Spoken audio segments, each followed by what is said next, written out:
آپ کون؟ زویا کے انجان لہجے میں سوال کرتے ہی اس کے ہونٹوں پر ہلکی سی پلے فل مسکراہٹ بکھری۔ کہنے کو وہ نوجوان بس ہلکا سا مسکرایا تھا، لیکن اس کے باوجود اس کے سیدھے گال پر گڑا پڑا جو نہایت ہی خوبصورت ڈمپل تھا۔ اب یہ کون سا نیا ناٹک ہے زویا اقسم چودھری تمہارا؟ طلاق سے بھاگنے کا؟ وہ ایک آئی برو اچکا کر دونوں ہاتھ پینٹ کی جیب میں ڈالتا نہایت پرسکون انداز اور طنز بھرے لہجے میں استفسار کرنے لگا۔ بس اس کا طلاق کا لفظ ادا کرنا تھا۔ زویا کو سمجھ آ گیا کہ یہ اس کا پتھر دل شوہر ہے جو اسے کبھی ہسپتال دیکھنے تک نہیں آیا۔ میں کوئی ناٹک نہیں کر رہی، میری یادداشت چلی گئی ہے۔ یادداشت چلی گئی ہے؟ پھر سے استدعائیہ انداز میں۔ کیا مطلب تھا پھر سے؟ کیا اس سے پہلے بھی اس کی یادداشت جا چکی تھی؟ زویا اب یہی سوچ رہی تھی۔ دھوکے بازی، مکر و فریب، ایکسیڈنٹ، بلیک میلنگ اور یادداشت جانے کا ڈرامہ۔ زویا اقسم چودھری تمہیں اس کے علاوہ کچھ نہیں آتا کیا؟ اگر تمہیں لگ رہا ہے کہ تم یہ ڈرامہ کر کے طلاق سے بچ سکتی ہو تو لیٹ می کلیئر۔ آریز اپنے روبدار انداز میں کہتے ہوئے پینٹ کی جیب سے ایک طلاق نامہ نکال کر اس کی جانب پھینکتے ہوئے بولا۔ السلام علیکم، welcome to our channel novels by Hassan Kanwal. کیسے ہو لسنر آپ سب لوگ؟ آئی ہوپ آپ لوگ سب ٹھیک ہوں گے، خیریت سے ہوں گے، مزے میں ہوں گے۔ تو جناب آپ لوگوں کو پتہ ہے رائٹر حسن کنول صاحبہ کا لاسٹ ناول بے نام رشتہ تو بہت ہی زبردست گیا تھا۔ آئی ہوپ آپ لوگوں کو بھی بہت زیادہ پسند آیا ہوگا، آپ لوگوں نے بہت زیادہ انجوائے کیا ہوگا اس ناول کو۔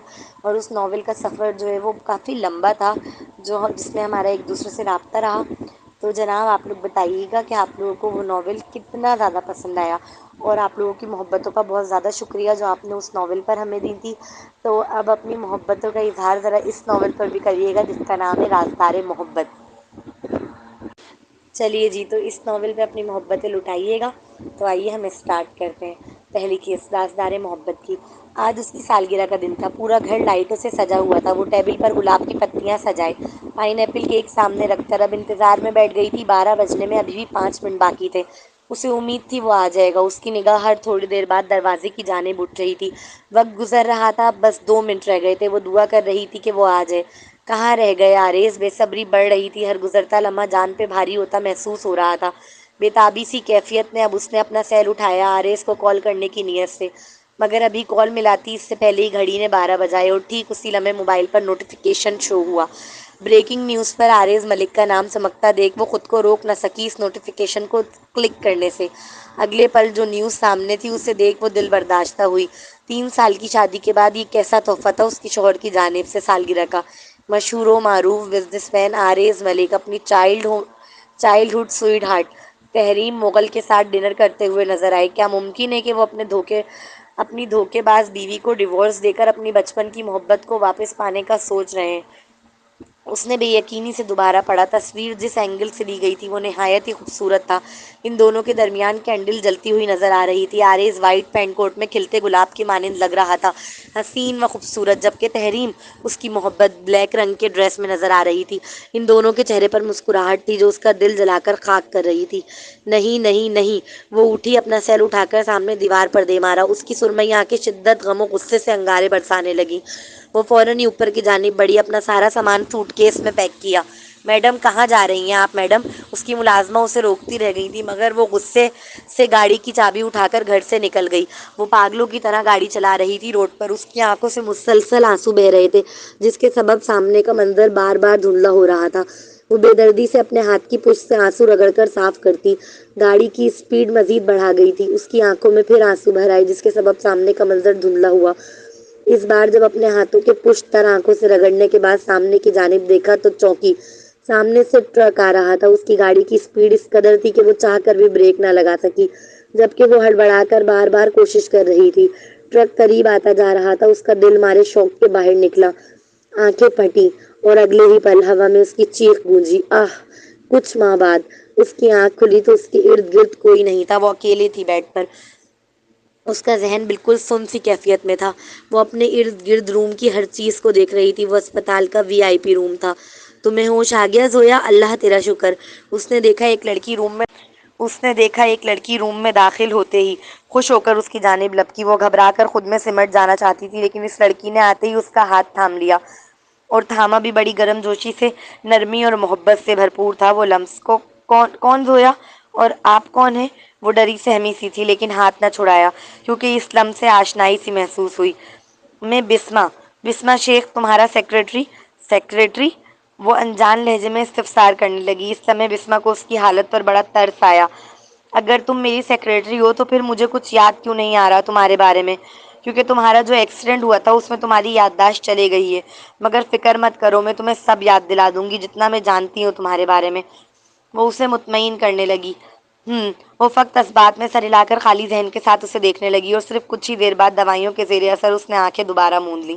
اگلا سین، اسے آج گھر پہنچتے پہنچتے دیر ہو گئی تھی۔ اپنے پرس سے چابی نکال کر اس نے اپارٹمنٹ کا سفید رنگ کا دروازہ کھولا اور اپنے کرائے کے اپارٹمنٹ میں داخل ہو گئی۔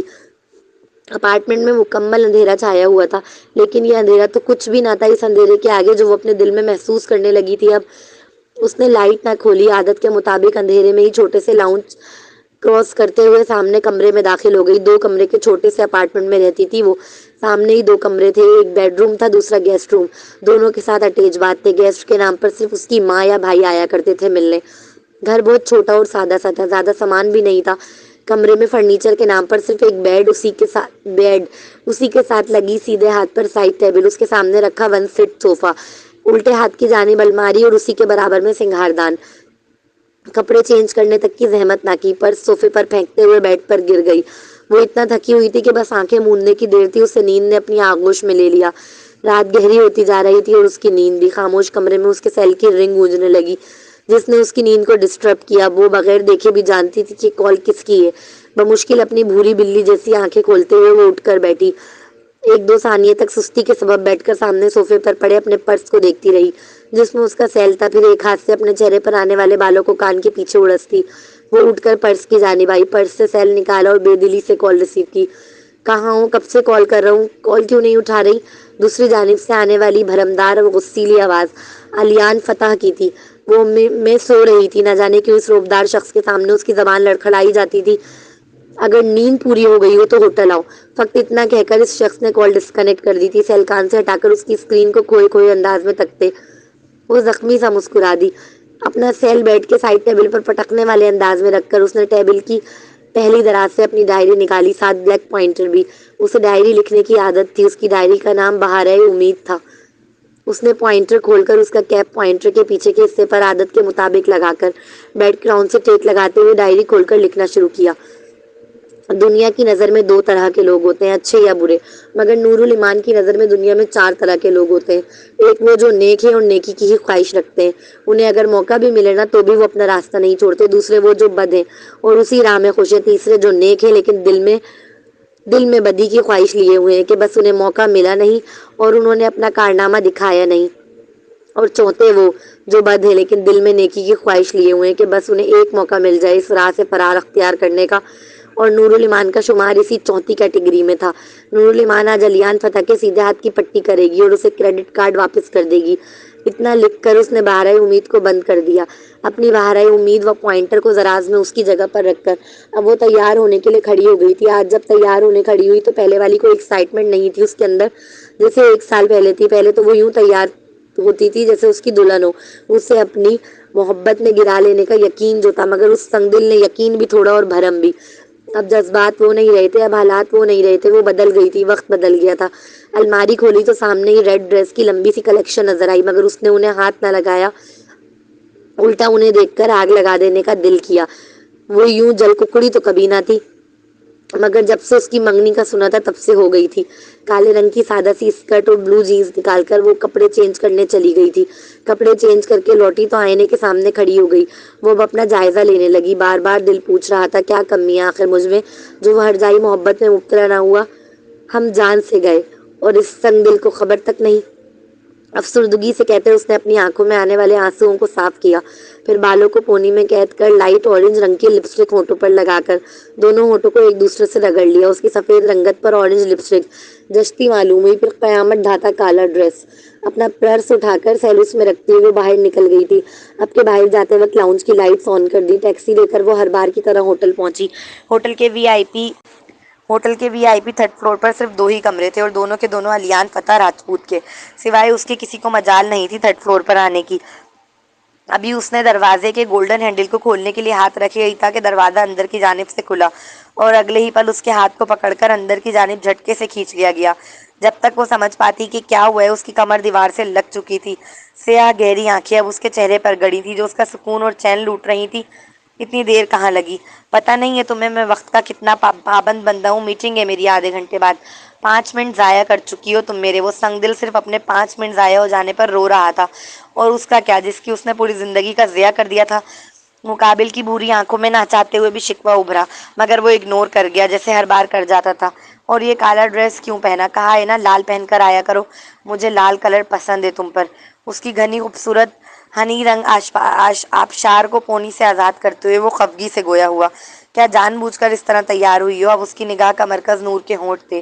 اپنے انگوٹھے سے اس کی لپسٹک رگڑ کر پھیلاتے وہ غرا کر پوچھ رہا تھا، یوں سوالوں میں اب وقت ضائع کیوں کر رہے ہیں؟ وہ ڈر گئی تھی اس کے غرانے سے، فوراً ہی اس کی توجہ ہٹانے کی کوشش کی۔ نور کی نظریں جھکائے لچکدار لہجے میں کہتے ہی مقابل کے چہرے پر معنی خیز مسکراہٹ بکھری، میرا موڈ خراب ہو گیا تمہیں دیکھ کر، اس لیے چھوڑو۔ بے دلی سے کہتا وہ ایک قدم خود ہی دور ہٹا، اس کے ہٹتے ہی جیسے رکا ہوا سانس بحال ہوا ہو۔ نہیں جانتی کیوں، لیکن اس کے ہٹ جانے سے دل کے کسی کونے میں مایوسی محسوس ہوئی۔ 2 ہفتوں کے لیے بینکاک جانے کا سوچ رہا ہوں، چلو گی؟ اب وہ ڈریسنگ کی جانب قدم بڑھا رہا تھا، اس نے ڈریسنگ ٹیبل کی پہلی دراز کھولتے ہوئے آئینے کے عکس میں نور کا چہرہ دیکھتے ہوئے استفسار کیا۔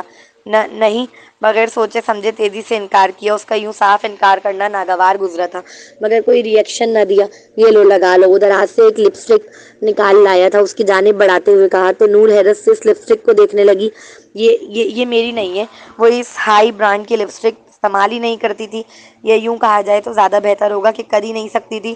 ہزاروں روپے ایک لپسٹک پر کون اڑائے؟ کیا کچھ ذہن میں نہیں آیا تھا اس لپسٹک کو دیکھ کر؟ تو کیا وہ اپنی منگیتر کو یہاں لایا تھا یا کوئی اور تتلی؟ پھر جیسے خود ہی پر طنز کیا کہ وہ کب اس کا پابند تھا، جو وہ امید رکھتی کہ اس کے علاوہ کسی اور کو نہ لائے گا یہاں۔ کچھ ٹوٹا تھا، کچھ بکھرا تھا، شاید وہ اس کے ارمان تھے، اس کے خواب تھے، اس کی خواہشات تھیں، اور سب سے بڑھ کر اس کا مان تھا کہ وہ اس کے علاوہ کسی دوسری عورت کو چھوتا تک نہیں۔ وہ لپسٹک اب دھندلی نظر آ رہی تھی مقابل کے ہاتھوں میں۔ تو میں نے کب کہا کہ یہ تمہاری ہے؟ اب لو۔ وہ ذرا جھنجھلا کر بولا جیسے بے صبرا ہو، مگر نور تو اپنی ہی دنیا میں تھی، اس کی بے صبری کو محسوس نہ کر سکی۔ اف، کیا ہو گیا نور تمہیں آج؟ تم چھوڑو میں خود لگا دیتا ہوں۔ یہ کہتے ہوئے وہ قریب آ کر خود اس کے ہونٹوں پر لپسٹک لگانے لگا۔ بس اس کے خوبصورت ہونٹوں پر لال رنگ کی لپسٹک کا لگنا تھا کہ مقابل کا دل بے ایمان ہوا۔ کچھ دیر بعد وہ نہا رہا تھا جب باہر کچھ ٹوٹنے کی آواز آئی۔ وہ تیزی سے ٹاول اپنے لوئر پارٹ پر باندھتا ہوا باہر نکلا۔ نور اسے فرش پر بیٹھی کانچ کے گلاس کے ٹکڑے اٹھاتی ہوئی نظر آئی۔ یہ کیا کر رہی ہو؟ لگ جائے گی۔ وہ فوراً ہی اس کی جانب آیا تھا، اس کا ہاتھ جو کانچ کے ٹکڑے کو اٹھانے ہی لگا تھا وہ پکڑا، مگر اگلے ہی پل اس لڑکی نے اس قدر جھنجھلا کر اپنا ہاتھ چھڑایا کہ الیان کا ہاتھ فرش پر بکھرے کانچ کے ٹکڑے سے جا لگا۔ اس کے سیدھے ہاتھ کی ہتھیلی پر کافی بڑا کٹ کا نشان آیا تھا۔ ساتھ ہی ایک کانچ کا نوکیلا ٹکڑا اس کے سیدھے ہاتھ کے نچلے حصے میں پیوست ہو گیا تھا۔ ایک کراہ تکلیف کی شدت سے از خود ہی منہ سے نکلی، سوری۔ نور اس کے ہاتھوں سے بہنے والا خون دیکھ فوراً گھبرا کر معذرت کرنے لگی۔ یقیناً وہ بلا کی اداکار تھی، شاید الیان پتہ جانتا نہیں تھا، عورت عاشق ہو جائے تو وہ جن عاشق ہونے سے زیادہ خطرناک ثابت ہوتی ہے۔ تم اٹھو یہاں سے۔ وہ اپنے الٹے ہاتھ سے اس کی کلائی کو پکڑ کر اسے کھینچتے ہوئے کھڑا کرنے لگا۔ سوری، تمہیں میری وجہ سے لگ گئی، سوری۔ وہ اپنی بھوری بلی جیسی آنکھوں میں موٹے موٹے آنسو بھر لائی تھی۔ مقابل ایسے میں کیسے اس پر چیخنے کی جرات کر سکتا تھا؟ معافی مانگنا چھوڑو اور فرسٹ ایڈ باکس لے کر آؤ۔ اس کے آنسو اسے چڑھتے ہوئے پسند نہیں آ رہے تھے۔ اس کی آنکھوں میں آنسو حاکمانہ انداز میں کہا، ساتھ ہی اپنے ہاتھ میں گھسا ہوا کانچ کا ٹکڑا ایک جھٹکے سے باہر نکال کر واپس نیچے پھینکا۔ وہ اب بیڈ پر بیٹھ چکا تھا اور نور فرسٹ ایڈ باکس لے کر اس کے برابر میں بیٹھی۔ کتنا گہرا کٹ گیا ہے یہ تو، وہ رنجیدہ سے لہجے میں کہتے ہوئے روئی سے اس کے ہاتھوں سے بہنے والا خون صاف کرنے لگی۔ جیسے جیسے وہ الیان کے ہاتھ پر کریم لگاتی جا رہی تھی، ویسے ویسے اس کی آنکھوں کے پردوں پر کل رات LCD پر چلنے والی نیوز فلم کی طرح تسلسل سے چلنے لگی تھی۔ کل وہ اسی کے ہاتھ سے آئزہ جنجوعہ راجپوت کا ہاتھ تھاما ہوا تھا، پوری میڈیا کے سامنے، اور بخوشی اپنی منگنی کا اعلان کر رہا تھا۔ میری موم نے میرے لیے رشتہ دیکھا ہے، کل لڑکے سے ملنے جاؤں گی، تو کل کی چھٹی دے دینا۔ وہ سفید پٹی باندھتے ہوئے نارمل انداز میں اس سے چھٹی مانگنے لگی، بالکل ویسے ہی جیسے کوئی نارمل ورکر مانگتا ہے اپنے باس سے، جبکہ مقابل اس کی بات سن 1-2 ثانیوں کے لیے مکمل شوق میں رہ گیا تھا۔ مذاق کر رہی ہو مجھ سے؟ اس نے ایک گہرا سانس لیا، پھر اگلے ہی لمحے وہ مضحکہ خیز انداز میں گویا ہوا۔ اس کے چہرے پر آئی مسکراہٹ اور آواز میں جھلکتی بے یقینی یہ بتانے کے لیے کافی تھی کہ وہ اعتبار نہیں کر رہا نور کی بات پر۔ میں کوئی مذاق نہیں کر رہی، میں 25 سال کی ہو گئی ہوں، کل آپ کی بھی منگنی ہو گئی ہے، کیا آپ چاہتے ہیں میں زندگی بھر کنواری رہوں؟ آواز مانا دھیمی تھی مگر لہجہ بغاوت سے بھرا۔ یہ کیسے ممکن تھا؟ الیان اس کی آنکھوں میں جلنے والی جوالا مکھی کو نہ دیکھتا، تو اسی لیے آج وہ اتنا الگ تیار ہو کر آئی تھی، میری چھوٹی سی مرغی۔ آج کوئی زیادہ نہیں فڑفڑا رہی؟ یقیناً وہ سوال نہیں تھا، وہ جتا رہا تھا نور کو کہ حد پار کر رہی ہے اس کی منگنی کو بیچ میں لا کر۔ چھوٹی سی مرغی چوزا ہوتا ہے اور میں اب چوزا نہیں رہی، میری عمر ہے شادی کی، اس لیے پلیز۔ ابھی وہ بول ہی رہی تھی پٹی باندھتے ہوئے کہ مقابل نے اپنا ہاتھ برق کی پرتی سے چھڑا کر اگلے ہی پل اسی زخمی پٹی باندھے ہاتھ سے اس خوبصورت لڑکی کا منہ دبوچ لیا۔ Shut up! آج تو یہ بکواس کر لی، آئندہ نہ سنوں۔ تم کسی سے ملنے نہیں جاؤ گی؟ اپنی سیاہ غراتی آنکھیں ان بھوری آنکھوں سے ملاتا وہ حکم صادر کر گیا تھا۔ ستم گیری کی یہ حد نہ تھی تو اور کیا تھا؟ خود تو وہ سیٹل ہونے جا رہا تھا، شادی کر رہا تھا، اور اسے اجازت نہیں دے رہا تھا زندگی جینے کی، اسے خود سے باندھ کے رکھنا چاہتا تھا، وہ بھی بغیر کسی رشتے کے۔ آخر یہ سب کب تک چل سکتا تھا؟ ہر چیز کی حد ہوتی ہے، اس کی بھی تھی۔ وہ اب شادی کرنا چاہتی تھی، اپنے رشتے کو ایک نام دینا چاہتی تھی جو اس کے نزدیک اس کا حق تھا۔ آخر کو اس پر اپنی جوانی واری تھی، اپنی محبت واری تھی، اپنا وقت وارا تھا۔ بدل میں آج کیا تھا اس کے پاس؟ کچھ بھی تو نہیں، اور وہ یوں ہی زندگی بھر خالی ہاتھ نہیں رہنا چاہتی تھی۔ کیوں؟ بڑی ہمت جمع کی تھی لیان فتح کے سامنے سوال اٹھانے کی۔ کیا مطلب کیوں؟ تم میری ہو، وہ قطعی لہجے میں تیزی سے جتاتے ہوئے بولا۔ آپ کی ہوں تو شادی کیوں نہیں کر رہے مجھ سے؟ اس کی بھوری آنکھوں میں سرخی امڑ آئی تھی یہ سوال کرتے وقت۔ کیونکہ ہم راجپوت کاسٹ سے باہر شادی نہیں کرتے، اس نے مطمئن انداز میں جواب دیا، جیسے یہ جواب کافی تھا مقابل کو یہ بات سمجھنے کے لیے کہ وہ اس کی بیوی بننے کا شرف کبھی حاصل نہیں کر سکتی، وہ اس کی دلہن بننے کا رتبہ کبھی نہیں پا سکتی، اور کاسٹ سے باہر افیئر چلا لیتے ہو۔ دو بدو کڑک طنزیہ جواب آیا جس کی اسے ہرگز توقع نہ تھی۔ غصے کی شدت سے اس نے اپنی انگلیوں کا زور اس کے نرم گالوں پر مزید بڑھا دیا۔ میں نہیں آیا تھا تمہارے پاس، وہ تم تھی جو آئی تھی، جسے تذلیل کا کرارا تماچا تھا جو نور نے اس لمحے اپنے چہرے پر محسوس کیا۔ غلطی تھی میری، اس کے ادا کیے تین حرفی جملے نے آلیان کے اندر تک کچھ توڑا تھا۔ غلطی؟ وہ زیر لب ایک انجانی اذیت کے ساتھ بڑبڑایا، مانا اس تعلق کو کبھی کوئی نام نہیں دیتا تھا، لیکن غلطی کہنا اسے تذلیل لگا۔ چھٹی دے دیجیے گا اور پلیز ہاتھ اٹھائیں، تکلیف ہو رہی ہے۔ اپنے غصے میں آلیان نے دیکھا ہی نہیں کہ اس کی پٹی سے خون بہنے لگا ہے، اور نہ ہی اسے ہاتھ سے نکلنے والے خون کی تکلیف کا احساس ہو رہا تھا۔ ہوتا بھی کیسے؟ وہ تو اس لمحے کسی انجانی اذیت میں مبتلا تھا جسے وہ خود بھی سمجھنے سے قاصر تھا۔ اسے تکلیف نہیں ہو رہی تھی تو کیا نور تو محسوس کر رہی تھی، شدت سے صرف اس لیے کہا کہ ہاتھ ہٹائے۔ وہ اسے تکلیف میں نہیں دیکھنا چاہتی تھی۔ یہ عشق بھی بڑا ستمگر ٹھہرا، معشوق گلا بھی کاٹ دے تو بھی عاشق کو برداشت، مگر معشوق کو اس کی وجہ سے ذرہ برابر بھی تکلیف پہنچ جائے یہ برداشت نہیں۔ میں بار بار اپنی بات نہیں دہراؤں گا، آخری بار بول رہا ہوں، کان کھول کر سن لو میری چھوٹی سی مرغی کہ تم میری ہو اور تم کسی سے ملنے نہیں جا رہی۔ کل الیان کی انگلیاں اپنے گالوں میں دھستی محسوس کی تھی اس لڑکی نے۔ وہ ایک ایک لفظ چبا چبا کر کہتا اپنا حکم صادر کر گیا تھا۔ چیخے نہیں جاتی میں رشتے کے لیے، لیکن پھر آپ بھی اپنی منگنی توڑیں گے؟ اس کے ہاتھوں کے خون کے قطرے وہ اپنی جینس پر گرتا دیکھ رہی تھی، اس لیے تیزی سے اس کا ہاتھ اپنے گالوں سے جھٹک کر پھرتی سے کھڑی ہو گئی۔ جانتی بھی ہو کیا ڈیمانڈ کر رہی ہو تم؟ اسے یقین نہیں آ رہا تھا اپنے کانوں پر۔ وہ معمولی سی بے ضرر لڑکی جو اس کے بلند آواز سے چیخ دینے پر سہم جایا کرتی تھی، وہ آج اس کے سامنے کھڑے ہو کر اس سے منگنی توڑنے کی ڈیمانڈز کر رہی ہے۔ وہ انگارہ ہوتے چہرے کے ساتھ اس کے روبرو کھڑا ہوا، اس کی آنکھوں سے شعلے نکلتے محسوس کیے تھے نور نے۔ ہاں، وہی جو حق ہے میرا۔ اگر آپ اپنی بے منگنی سے پیچھے نہیں ہٹیں گے تو پھر میں بھی اپنی شادی سے پیچھے نہیں ہٹنے والی۔ Good bye. وہ دیکھتا کا دیکھتا رہ گیا تھا۔ پہلی بار نہ صرف نور نے اس کے سامنے آواز بلند کی تھی بلکہ اسے کمرے میں اکیلا چھوڑ کر چلی گئی تھی اپنا پرس اٹھا کر۔ وہ نہیں جانتا دروازہ بس بند ہونے کی دیر تھی، وہ لڑکی اسی کمرے کے دروازے سے لگ کر پھوٹ پھوٹ کر رونے لگی، اپنے منہ پر ہاتھ رکھ کر پھوٹ پھوٹ کر رونے لگی، اور روتے روتے نیچے کی جانب بیٹھتی چلی گئی۔ یہ وہ فیوچر نہیں تھا جس کے وہ خواب دیکھا کرتی تھی۔ اس کے کمرے سے نکلتے ہی غصے کے عالم میں وہ اٹھا اور زور سے دروازے پر لات ماری، جس کی دھمک دوسری جانب تک پہنچی۔ اس کا بس نہیں چل رہا تھا اپنے ارد گرد کی ہر چیز کو تباہ کر دے۔ وہ اس کی تھی، اور جو چیز اس کی ہے وہ بھلا کیسے کسی اور کی ہو سکتی ہے؟ قریب آنے کا اختیار اس لڑکی کے پاس تھا، مگر دور جانے کا وہ اسے نہیں دیتا اور نہ کبھی دینے والا ہے۔ یوں ہی غصے کے عالم میں اس کی نگاہ بیڈ پر گئی۔ وہاں گولڈن کریڈٹ کارڈ پڑا تھا، یہ وہی کریڈٹ کارڈ تھا جو اس نے نور کو دے رکھا تھا شروع سے۔ تو کیا وہ واقعی اس سے اپنا رشتہ توڑ دینا چاہتی ہے؟ اگلا سین، وہ آنکھیں موندے لیٹی تھی جب دروازہ کھلا۔ اسے لگا بسمہ ہوگی، اس کے علاوہ آتا ہی کون تھا؟ کل کی تمہاری لائی ہوئی سبزی بہت مزیدار، اور کہتے کہتے رکی۔ سامنے بسمہ نہیں تھی، ایک نہایت ہی حسین نوجوان کھڑا تھا، بلیک پینٹ کوٹ میں ملبوس۔ وہ گرے آنکھوں والا شخص اپنی خوبصورتی کے سبب لمحہ بھر کے لیے اسے ساکت کر گیا۔ وہ کرسٹل سی چمکتی آنکھیں جن سے وہ اسے تک رہا تھا، وہ بلا کا چام لیے ہوئے تھی اپنے اندر۔ 5 فٹ 11 انچ لمبا قد، ورزشی جسامت کا مالک وہ شخص عجیب سا روب و دبدبہ، شان و جلال لیے ہوئے تھا کہ اس کے آتے ہی کمرے کا ماحول اچانک سے اسے سرد اور تنگ لگنے لگا۔ دودھ سی سفید رنگت پر کالے رنگ کی فرینچ داڑھی خاصا جچ رہی تھی اس پر۔ آپ کون؟ زویا کے انجان لہجے میں سوال کرتے ہی اس کے ہونٹوں پر ہلکی سی پلے فل مسکراہٹ بکھری۔ کہنے کو وہ نوجوان بس ہلکا سا مسکرایا تھا، لیکن اس کے باوجود اس کے سیدھے گال پر گڑھا پڑا جو نہایت ہی خوبصورت ڈمپل تھا، وہ کسی میل ماڈل کی طرح لگ رہا تھا، گریسفل، اٹریکٹیو، ہینڈسم اور چارمنگ پرسنالٹی کا مالک۔ اب یہ کون سا نیا ناٹک ہے زویا اقسم چودھری تمہارا طلاق سے بھاگنے کا؟ وہ ایک آئی برو اٹھا کر دونوں ہاتھ پینٹ کی جیب میں ڈالتا نہایت پرسکون انداز اور طنز بھرے لہجے میں استفسار کرنے لگا۔ بس اس کا طلاق کا لفظ ادا کرنا تھا۔ زویا کو سمجھ آ گیا کہ یہ اس کا پتھر دل شوہر ہے جو اسے کبھی اسپتال دیکھنے تک نہیں آیا۔ میں کوئی ناٹک نہیں کر رہی، میری یادداشت چلی گئی ہے، زویا نے اداس لہجے میں سامنے کھڑے شخص پر انکشاف کیا۔ بسما نے بتایا تھا اسے کہ اس کا شوہر اس سے طلاق چاہتا ہے کیونکہ اس نے بلیک میل کر کے شادی کی تھی اس سے۔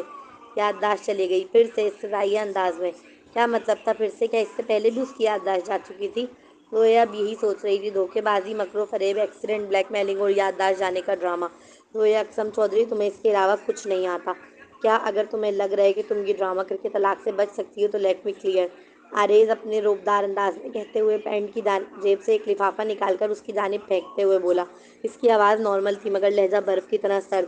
زویا اس کے لہجے سے اس کی جھنجھلاہٹ اور اکتاہٹ کو محسوس کر سکتی تھی، جیسے وہ تھک گیا ہو اس کے جھوٹے گیم سے، جبکہ وہ کوئی گیم نہیں کھیل رہی تھی۔ اس کی واقعی یادداشت چلی گئی تھی۔ کیا بکواس تھی! اس کا شوہر اتنے بڑے ایکسیڈنٹ کے بعد آج پہلی بار آیا بھی تھا تو اپنی بیوی کو اپنی ڈیورس کے چکر میں زویا یہی سوچتے ہوئے ان ڈیورس پیپرز کو پڑھنے لگی۔ اگر تمہاری یادداشت چلی بھی گئی ہے نا تو بھی تم ان ڈیورس پیپرز پر سائن کرو گی۔